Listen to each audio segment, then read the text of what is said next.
महाराष्ट्रातल्या सर्व ओबीसी, भटक्या विमुक्त जाती जमाती, एसबीसी प्रवर्गातल्या, त्याचबरोबर माझी आंबेडकरी जनता, आदिवासी जनता, जेवढी आरक्षणाच्या दायऱ्यामध्ये जे समाज बांधव येतात त्या सर्व लोकांना माझे हात जोडून कळकळीची विनंती आहे.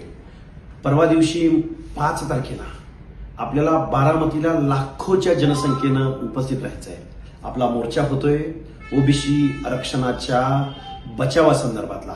आपला मोर्चा होतोय या व्यवस्थेमधल्या घराणेशाही चालवणाऱ्या लोकांनी डॉक्टर बाबासाहेब आंबेडकर, महात्मा ज्योतिराव फुले, राजर्षी शाहू राजा या फुले शाहू आंबेडकरांच्या समतेच्या तत्वाची पायमल्ली होती. आरक्षणाचा जो घटनात्मक ढाचा आहे तो उद्ध्वस्त होतोय.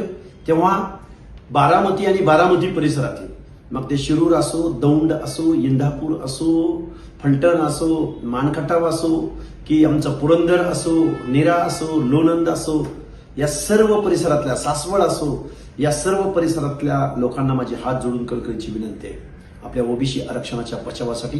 आणि आपला आवाज या बहिऱ्या आणि एका जातीचे आम्ही मुख्यमंत्री आहोत का, मंत्री आहोत का, अशा पद्धतीनं वागणाऱ्या, झुंडशाहीला बळी पडणाऱ्या, झुंडशाहीपुढे आगतिक होऊन ओबीसी आरक्षणाची झोपडी उद्ध्वस्त करणाऱ्या या सरकारला आपला आवाज त्याच्यापर्यंत पोहोचवण्यासाठी बारामतीला आपण, ज्या बारामतीमधून हे बेकायदा आंदोलन चालवलं गेलं, ज्या बारामतीमधून मनोज जरांगेंना रसद पुरवली गेली, त्याच बारामतीकरांच्या बारामतीमध्ये उद्याच्या 5 तारखेला आपल्याला सकाळी 10 वाजता मोर्चा काढायचा आहे. लाखोच्या संख्येनं उपस्थित रहा. जय हिंद, जय भीम, जय ज्योती, जय अहिल्या.